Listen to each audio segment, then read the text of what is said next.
com vocês? Sejam muito bem-vindos ao nosso terceiro curso do nosso módulo de Fundamentos de Cibersegurança.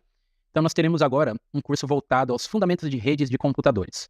Isso é uma temática extremamente importante, tá, pessoal? Porque quando nós falamos aí de ataques, de invasões, de vírus, de brechas, tudo isso está relacionado, em última escala, a redes de computadores, porque é através da rede que os computadores se conectam. É como se conectam à internet para poder executar ou realizar esse tráfego de informações. Então, vamos lá.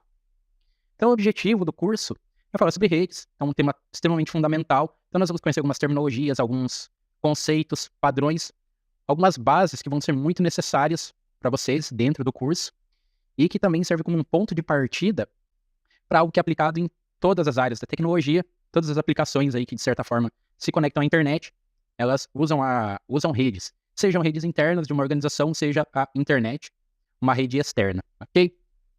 Então, vamos lá. Um pouco sobre os pré-requisitos desse curso. Um conhecimento prévio ajuda a assimilar esse conteúdo de redes mais rapidamente, mas ele não é excludente. Então, vocês podem aprender a partir daqui. É uma base para poder continuar caminhando. Então, essa é a ideia dos fundamentos em rede.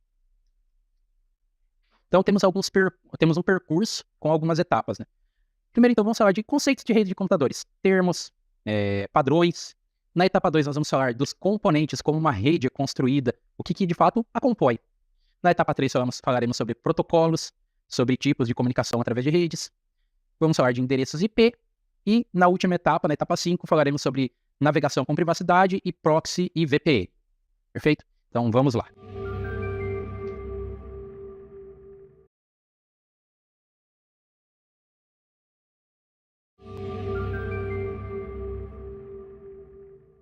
Salve, galera! Então, sejam bem-vindos à nossa primeira etapa do nosso curso sobre rede de computadores. Então, agora nós vamos ver os conceitos fundamentais desse assunto. Então, vamos falar aí sobre redes, pessoal. Conceitos, também entrar no assunto de protocolos e como elas funcionam. Então, primeiro de tudo, o que é rede de computador? A rede de computadores aí se referem aos vários dispositivos de computação interconectados que podem trocar dados e compartilhar recursos entre si. Então, é o que nós utilizamos agora. Se você está me ouvindo, você está usando uma rede de computador.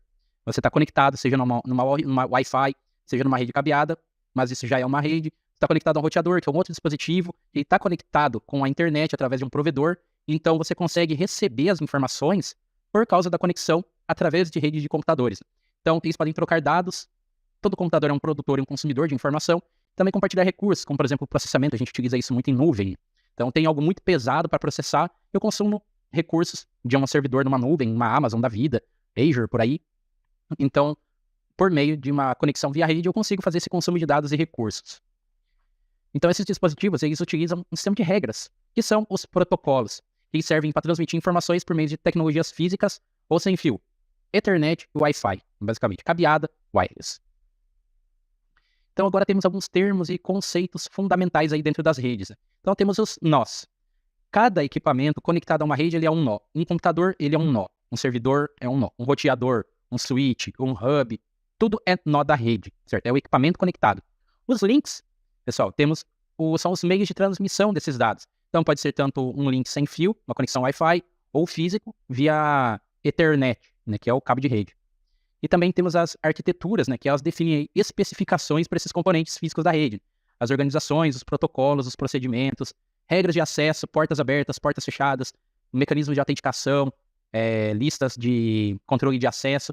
Tudo isso aí está envolvido na arquitetura, né? Então, nós temos aí a arquitetura física, que é a composição material mesmo, e a composição lógica, que é a distribuição de IPs, os protocolos que um dispositivo pode ou não utilizar na comunicação, portas abertas e fechadas e por aí vai. Além disso, temos os endereços de IP, então é um número exclusivo atribuído a cada dispositivo conectado à rede. E as portas que vão definir a forma de conexão. Então, nós temos um exemplo de endereço de IP. Nós vamos ter uma aula específica sobre endereço de IP, mas todo computador conectado na internet tem um IP. Hoje nós temos basicamente o IPv4 e o IPv6. Esse exemplo, que está agora aí no slide para vocês, é de um IPv4. Então, de um lado nós temos a porta. O IPv4 ele é como se fosse o número da sua residência, tá? Que ele precisa ser único, pelo menos na cidade, para que não haja confusão. Da mesma forma, em uma mesma rede, você não pode ter computadores com IPs repetidos, senão dá conflito na rede e fica muito complicado fazer essa comunicação. E a porta, ela se refere ao protocolo. Então, nós vamos ver mais para frente, na aula específica de protocolos. Temos HTTPS, temos FTP, temos SSH, temos vários tipos de protocolos E esses protocolos, eles são numerados por números de portas, certo?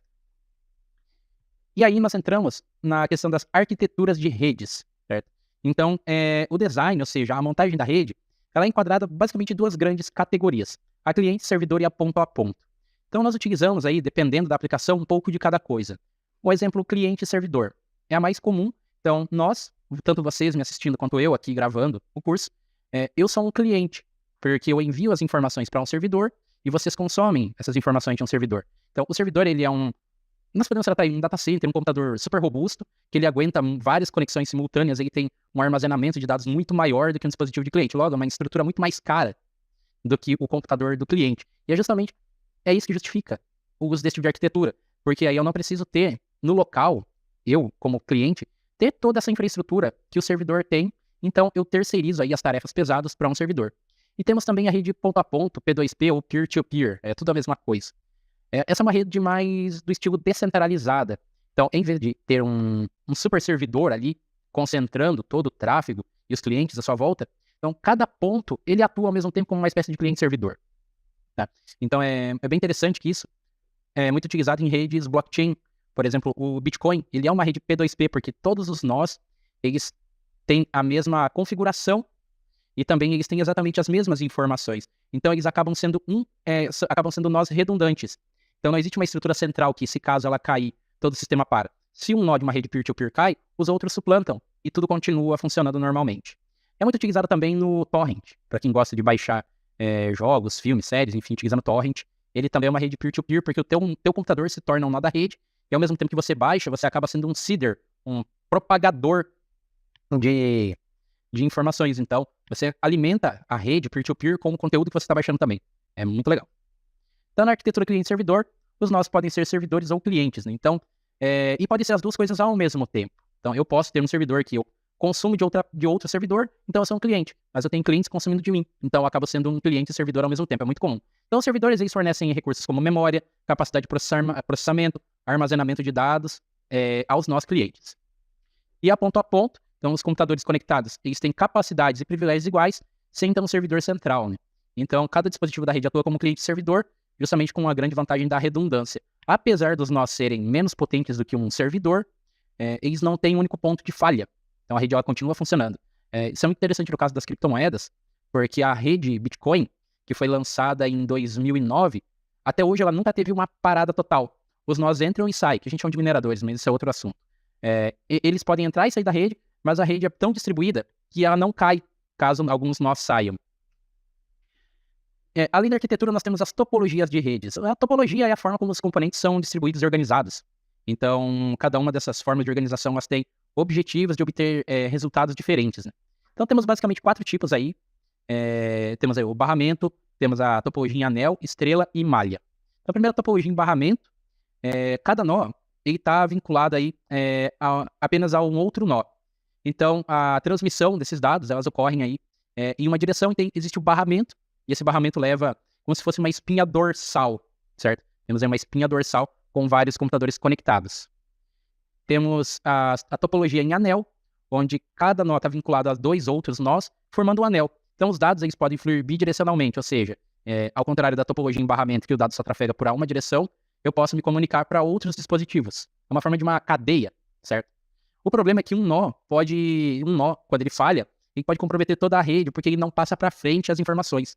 Para quem montava aqueles pisca-pisca de Natal, vocês vão lembrar quando queimava uma lâmpada, a partir do ponto que aquela lâmpada queimada, todo o resto da trilha de lâmpadas deixava de funcionar. É muito nessa pegada aí, como se fosse uma topologia em anel. Falha um nó, todos os outros falham em sequência. E temos a topologia em estrela. Ela é muito utilizada até hoje. Então ela tem uma performance melhor, porque os nós eles não precisam dos outros para propagar informação. Eles ficam conectados a um dispositivo central, seja um hub, roteador, e ele faz a distribuição dos pacotes de rede entre os computadores. E temos a topologia em malha. Então eu tenho os computadores conectados entre si. Essa é uma topologia bastante redundante, ela é muito utilizada aí no P2P, só que ela é bem complexa também, porque o gerente lá de rede, que monta a rede, ele vai ter que administrar cada uma dessas conexões, e o número de conexões pode aumentar exponencialmente de acordo com o aumento da quantidade de nós conectados a essa rede. Então, se eu tenho 5 nós, todos conectados uns aos outros, e eu acabo aumentando essa quantidade, sempre mantendo uma conexão entre todos nós, vai virar uma maçaroca, vai ficar bem difícil de manter. Mas ela tem também as suas vantagens justamente por essa questão de redundância de links. E aí, terminando o assunto de topologias, nós entramos nos tipos de redes, né? Então temos a famosa LAN, Local Area Network, ela conecta os dispositivos próximos em um mesmo ambiente, um escritório, um edifício. Temos a MAN, que é a Metropolitan Area Network, ela conecta redes locais dentro de distâncias maiores. Então, pensa numa região metropolitana mesmo, com cidades próximas ali, é uma rede maior do que a LAN, mas ainda não tão aberta como uma internet da vida, né? Onde nós temos, por exemplo, a WAN, a Wide Area Network. Wide é largo. Então, é uma rede de longa distância e vai conectar os dispositivos aí dentro de países ou até mesmo continentes, né? É o que a gente pode falar aí, o exemplo de como a internet funciona, né? Ela é uma rede a nível global. Temos a SAN, que é a Storage Area Network. Então, ela serve para armazenar dados da rede, fazer comunicação entre servidores e os demais dispositivos. Então, nós estamos falando aí de armazenamento de dados. E a VLAN, que são a Virtual LAN, ela cria uma rede, mas não de forma física, mas de forma virtual. Então, é uma forma de eu criar uma rede local, mesmo que os dispositivos estejam fisicamente localizados em locais distintos. Bom, pessoal, então chegamos aí ao final da nossa primeira aula. Então, conhecer esses fundamentos de rede é fundamental, tá, pessoal, dentro do universo da defesa cibernética, da segurança cibernética, são termos similares, porque é através da rede que os dados trafegam, e é ali que estão os pontos sensíveis. Então, ao longo desse curso, nós vamos falar em detalhes um pouco mais aprofundados de como a rede atua nesse contexto, ok?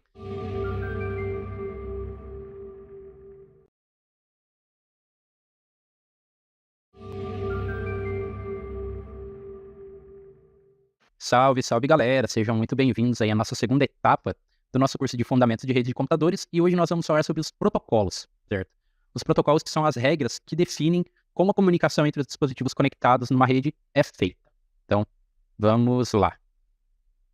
Então, os protocolos, pessoal, eles são um conjunto de normas que permite que as máquinas conectadas numa rede possam se comunicar. Então, ele define, de certa forma, um idioma, certo? Então, não importa qual é o fabricante, não importa qual o modelo da placa de rede, qual é o modelo, a marca do switch, do roteador, de todos os equipamentos envolvidos na conexão, os protocolos, eles geram, ou melhor dizendo, eles proporcionam padrões para que os dispositivos consigam se conectar e conversar de forma muito mais prática.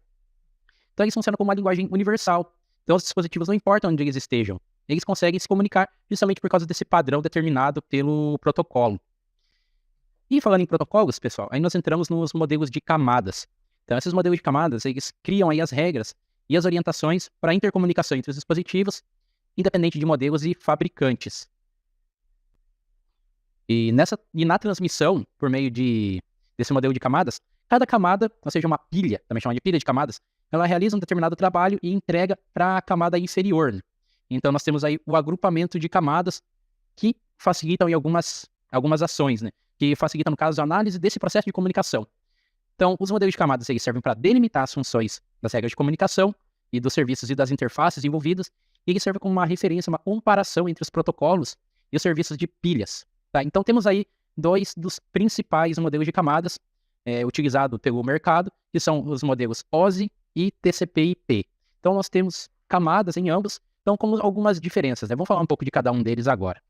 Então, no modelo OSI, nós temos aí 7 camadas, certo? Que começa na camada de aplicação, vai descer na apresentação, seção, transporte, rede, enlace e física, que é o meio físico para o transporte.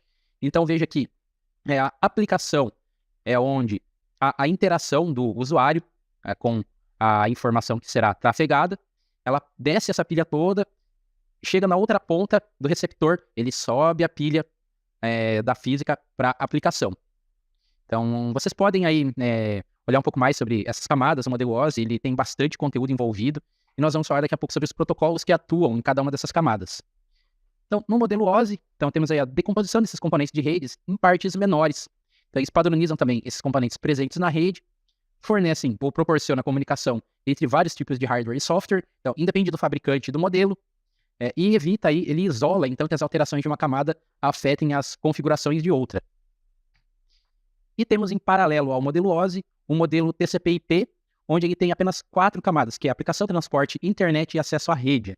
Então, ele é um modelo resumido de camadas.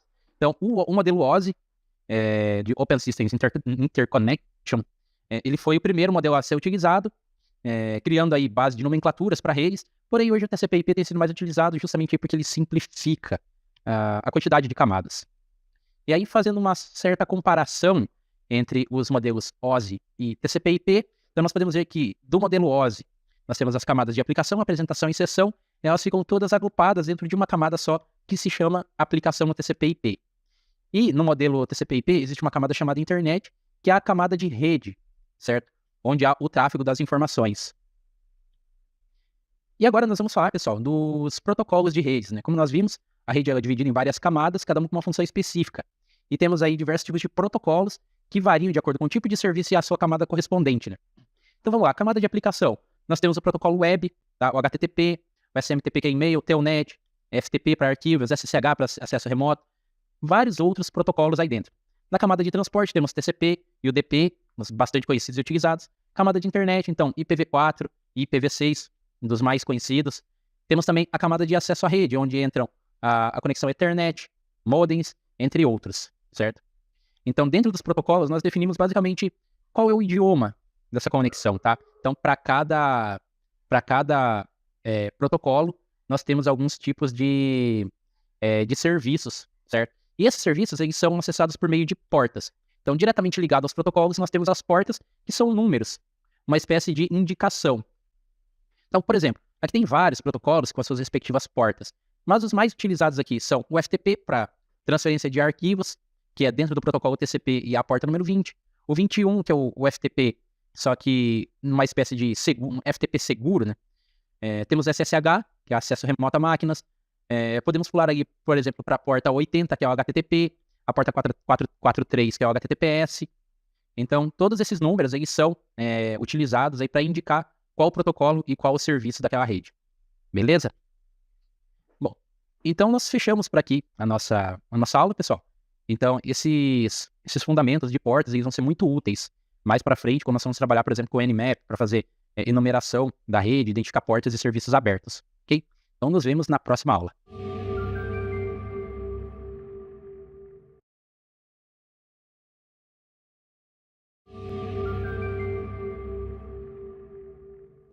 Salve, salve, galera! Sejam muito bem-vindos aí à nossa terceira etapa do nosso curso de Fundamentos de Redes de Computadores. E agora nós vamos falar aí sobre eles, os endereços de IP. Então, vamos falar aí do IP, que é o identificador único de cada dispositivo conectado à rede, pessoal. Então, ele é um número único, tá? Atribuído a cada dispositivo dentro de uma determinada rede. Então, isso significa que não pode repetir, não pode dar essa colisão de números de IPs, o que acabaria aí comprometendo a conexão, o tráfego, a conexão entre esses dispositivos de uma rede. Então, o IP, galera, ele é um endereço exclusivo que vai identificar um dispositivo ou na internet ou numa rede local, né? Eu posso ter uma rede local com IPs repetidos de computadores que estão na internet, mas não tem problema, porque são redes separadas. Mas quando esse computador se conecta à internet, ele vai receber um IP diferente, justamente para evitar colisões, certo, pessoal? Então, quanto mais dispositivos, não importa, melhor dizendo, a quantidade de dispositivos, cada um deles terá um endereço de IP único. IP vem do inglês, que é Internet Protocol. Ele consiste aí de um conjunto de regras que regem o formato dos dados enviados pela internet ou dentro de uma rede local. E o endereço de IP, ele é uma sequência de números separado por pontos e é representado por um conjunto de 4 números conhecidos por octetos, certo? Então nós temos aí, por exemplo, 192, 158, 1.38, certo? Que é um exemplo de número de IP. Então nós vamos falar aí sobre os octetos já já. E quando nós falamos em 4 números, não é o 192, 158, nós podemos dizer aí que tem 3 números, ou um número. Aí nós estamos falando de números que nós vamos dizer que são os bits. E aí então nós vamos ter aí um pouquinho de binário, tá? Então vamos lá. Nós temos aqui os octetos, tá, pessoal? Então nós temos a nossa sequência aqui de 4 números separados por pontos. Cada número desse é um octeto. Então, o número, como por exemplo, nós temos aqui um 192, ele é o resultado do decimal de um número binário, de um conjunto de 8 dígitos binários traduzidos aí para decimal. Então, todos esses números que nós vemos aí no IP, eles são a representação decimal de um número binário. Aí é dessa forma nós conseguimos construir um número de IP. E aí nós temos a máscara de rede, né, que tem 32 bits, assim como um endereço de IP. Vou voltar aqui nesse slide. Então, cada 0 e 1 aqui é um bit. Certo? Aqui é um bit. E a máscara de rede tem exatamente o mesmo tamanho. Então, ele tem a finalidade de mascarar uma parte do endereço de IP. Então, cada endereço de IP tem uma máscara correspondente que identifica qual parte desse endereço se trata de rede e qual é do host. Isso é um ponto muito importante. Então, por exemplo, nós temos aqui o número de hosts, o número de redes e o CIDR, que é um número que determina ali, seriam quantos bits eles são congelados, entre aspas, vamos dizer assim. Então, quando nós tivermos um CIDR 32, significa que eu não posso, que eu não vou conseguir variar o número da quantidade de hosts, né? Então, nós temos aqui, por exemplo, um CIDR 32, nós temos 256 redes e um host. E conforme nós vamos subindo a quantidade de hosts, nós vamos aí diminuindo a quantidade de redes, tá, pessoal? Então, o que eu quero dizer? Por exemplo, eu tenho de 0, lembrando, né, nós temos aqui um número decimal que é resultado de binário. Então, eu consigo ter um número binário até de 0 a 255. Então, eu tenho um total de 256 possibilidades. Então, aqui nós temos uma possibilidade de 256 hosts, ou seja, computadores conectados naquela rede, e apenas uma rede. Ao contrário de onde nós temos um CIDR 32, ou seja, eu tenho 32 bits congelados, eu só posso ter um host, porém, eu tenho 256 possibilidades de redes diferentes. Sobre esse rolê de máscara de rede, é um assunto um pouquinho mais complexo, vale a pena vocês pesquisarem também um pouco mais. Isso envolve a questão de cálculo de redes, a distribuição lógica dos hosts e das redes. Então, classes de IP. Então, essas classes, pessoal, são determinadas aí com base nos prefixos. Então, temos principais, classes A, B e C. Temos D e E, mas são tipos especiais, não são utilizados no mercado. Essas classes são determinadas aí pelos primeiros bits, ou seja, pelo prefixo de um endereço de IP, para dizer a qual classe ele pertence. Então, vamos ver aqui um exemplo. Temos a classe A. Temos 255.0.0.0, ou seja, eu tenho, digamos assim, bloqueado o primeiro octeto. Então, aqui eu tenho rede nos 255, o resto tudo é host. A classe de endereçamento B, eu tenho rede e host. Então, eu tenho várias possibilidades aqui de número de IP. E a classe C, eu tenho muitas redes, mas poucos hosts. Então, dentro das classes de IP, ela foi pensada aí justamente para determinar digamos assim, o tamanho, ou seja, a quantidade de IPs que eu posso ter. Então, vou pegar um exemplo aqui. De classe A. O primeiro octeto ele vai variar de número 1 até 127, ou seja, parte da rede é apenas o primeiro octeto, todo o resto é host. Então, a máscara é 255, todo o resto é voltado a host.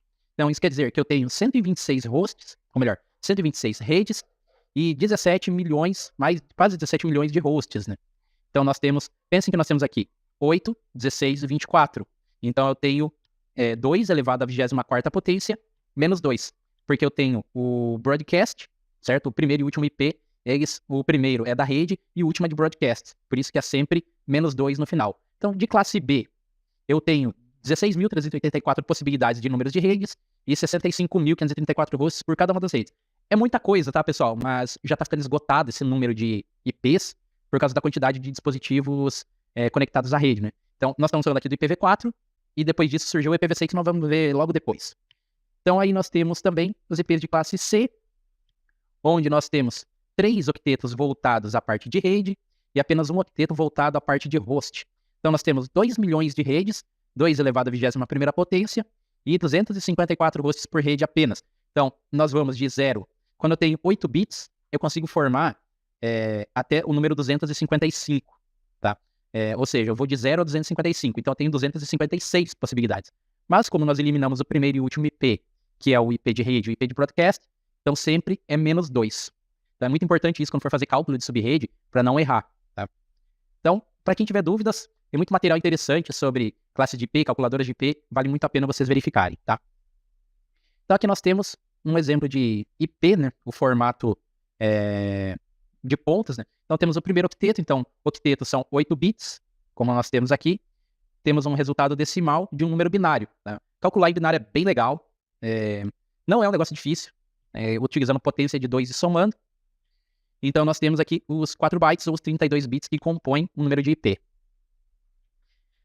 E aí nós temos o IPv4 versus o IPv6, né? Então o IPv4 ele é um endereço de 32 bits e o IPv6 é de 128 bits. O IPv4 ele consegue no máximo 4.3 bilhões de endereços, enquanto o IPv6 ele consegue aí 7.9 vezes 10 elevado a 28. É muita coisa, gente. Porque pensa o 10 seguido de 28 zeros. Eu não sei nem como pronunciar o nome desse número. Mas é muita coisa. E isso daí acaba sendo necessário justamente pela quantidade de dispositivos que são conectados à internet. Então temos a notação decimal pontuada e temos a notação alfanumérica e hexadecimal utilizando 2 pontos. Tá? Então quando vocês verem acabarem por ver esse tipo de número aqui, podem saber que é hexadecimal, ok? O IPv4 ele utiliza o DHCP para fazer atribuição de IP ou atribuição manual, e o IPv6 ele é automático. E aí, pessoal, nós temos alguns tipos de ataques voltados ao IP, né? Contra o IP, né? Então, se utiliza a engenharia social para obter acesso, para conseguir utilizar o IP de uma máquina, cyberstalking, rastreamento, download de conteúdo ilegal utilizando o IP se passando aí para um outro computador, rastreamento de localização, georreferenciamento aí utilizando o Internet Service Provider, né? O ISP, ataque à rede e ataque contra o dispositivo, né? Como o IP identifica o dispositivo, então o atacante pode apontar aí as armas contra um determinado alvo. Bom, então é isso, pessoal. A gente falou que rapidamente de IP é um assunto muito longo, muito complexo, daria para fazer um curso só sobre ele, mas nós resumimos aqui nessa aula, para vocês terem uma noção aí, quando formos trabalhar com as práticas da nossa trilha, vamos ver muito sobre IP, então, para jogar aí uma luz aí, dissipar a névoa, ok? Então, nos vemos nas próximas aulas. Até logo!